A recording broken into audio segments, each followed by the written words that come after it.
Well, it's election season once again, and so I thought it time to have more candidate conversations. With me now is James Thomas. He is running for the 35th District House of Representatives in position 1. Hi, James. How are you?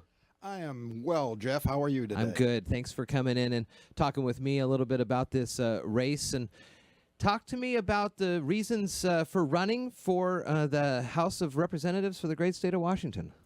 It's actually pretty straightforward, Jeff. I look around the 35th District and find that we are lagging the state, much less the country, in employment, in incomes, even in life expectancy. You know, you look at the 35th and compare it with Deschutes County, Oregon, which not that many years ago looked an awful lot like the 35th District. Deschutes, Oregon is, think, Bend. Okay. The differences today between Bend, Oregon and the 35th Legislative District are stark, and it all boils down to leadership and vision. I have a expansive view of what the role of a state legislator is, and it's more than just showing up. It's more than a couple of months spent in Olympia when we're in session, and it's more than showing up for rib cuttings. We need leaders who will drive this community forward. The 35th is a large district and encompasses a couple of counties and some major population centers. How have you been able to connect with the voters in the 35th and understand their own unique positions within the district? Well, as you know, Jeff, I have been on the Planning Advisory Commission for in fact, I just wrapped up my term as chair, and I currently chair the Economic Development Council and have been on that body for 5 years perhaps. So I've had a lot of opportunities to speak with people throughout the district, and I have a pretty fair idea of how they'd like to see this community proceed in the future. And I think I understand their concerns about why we're not moving forward. What's your political philosophy, and how do you look through that to get to where you want to go in the 35th? Well, again, as a business owner and someone who has served on business-oriented commissions, nobody can accuse me of being anti-business. But before being pro-business, I'm pro-community.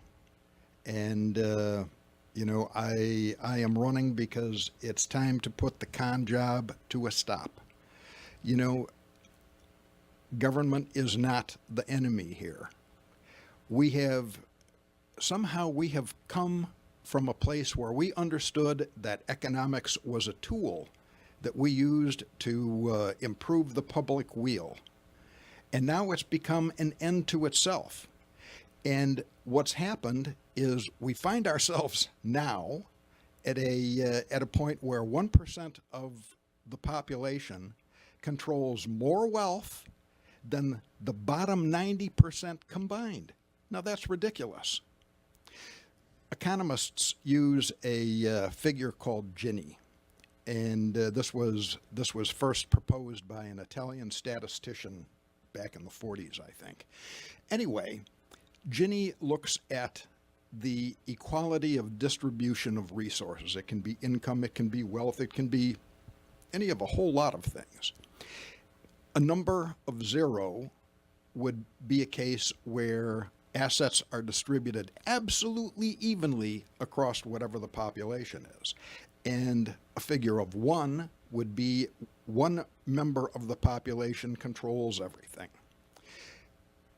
Most industrialized nations run about 0.25, 0.28, somewhere in there.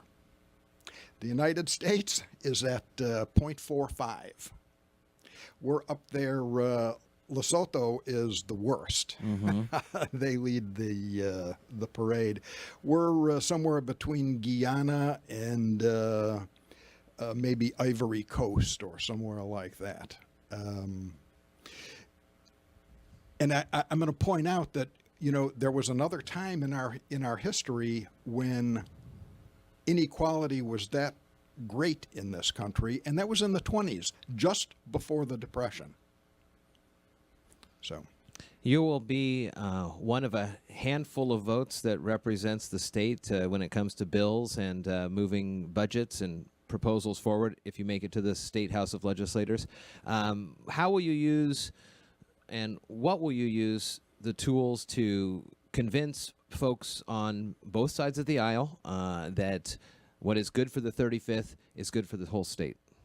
Well, I'm going to turn that just a little bit around and point out that the number one thing that we have to do is start doing our job as legislators. The state constitution says that the number one job is to educate our youth.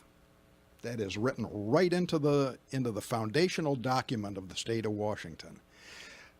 How does it come to be that our legislators leave it to the courts to decide, it's time for you guys to get busy? We have the same problem. We had the same problem with Hearst. We've all understood that we have to do something about water in this state. It's not such a big problem for us out here in the West Coast. But for those on the other side of the mountains, it's a huge problem. And again, the legislature has simply milled around like old folks at a salad bar instead of getting down to business and getting it done. McCleary is not a final fix for educational funding, and Hearst is not a final fix for water. It's time to focus hard on those things. And in that way, look, we all live in this community of Washington together. What's good for Washington is good for us. What was the first experience in your life when you realized you had the power to do something meaningful? Oh, that's a great question. I guess it was probably the first product that I ever developed. I saw a need in hospitals, and this product was a very simple thing. And I had some made up and took them around, and I'm going to tell you, the product did very well, and it really changed the way hospitals handled, without getting off into the weeds here, but this is a patient safety thing, and it was very successful, and I think did good as well as helped me do good as well as helping me do well. Talk to me about a situation that you've had to go above and beyond either the job description or your call of duty in order to get a completed task done. There are lots of those. Right now, as you know, in the Economic Development Council, I've been trying to get a hotel built north of Shelton, Washington. When we look around the 35th district, the first thing that you do in economic development is you try and understand what your assets and liabilities are. One of the great assets that we have is a wonderful quality of life. We have beautiful scenery. This should be the playground of Washington State. Mm-hmm. One of the things that we have to do is get a hotel here because we have people come through all the time. Kapowsin Air Sports, the Ridge Motorsports, people going to hike. And at the end of the day, if they can't get in at the casino, they drive down to Olympia. Mm-hmm. I was speaking with the Farringtons at Kapowsin just the other day, and they were saying that they have increasingly they have small jets coming in, and people have to rent cabs or Ubers to take them to Olympia to have a place to stay. Now, if we get a hotel in here, then we'll have not only the hotel and not only the people that it brings, brings, but all of the other commerce that grows up around a hotel. This has not been an easy thing. Believe it or not, despite having all of this land in the 35th District,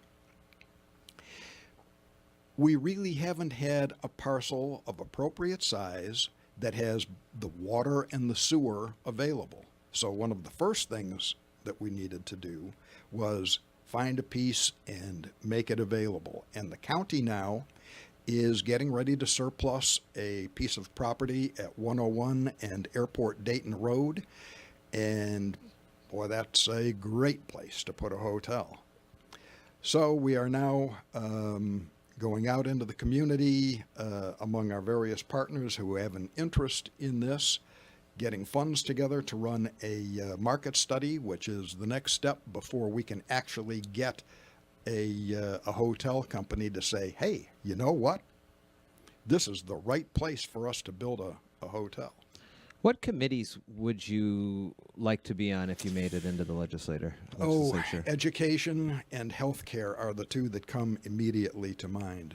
You know, I've been in the healthcare industry all of my life, and one of the things that just frustrates me beyond belief is our willingness to cling to an old model of healthcare financing, while the rest of the industrialized world has long moved past it to some form or another of universal health care.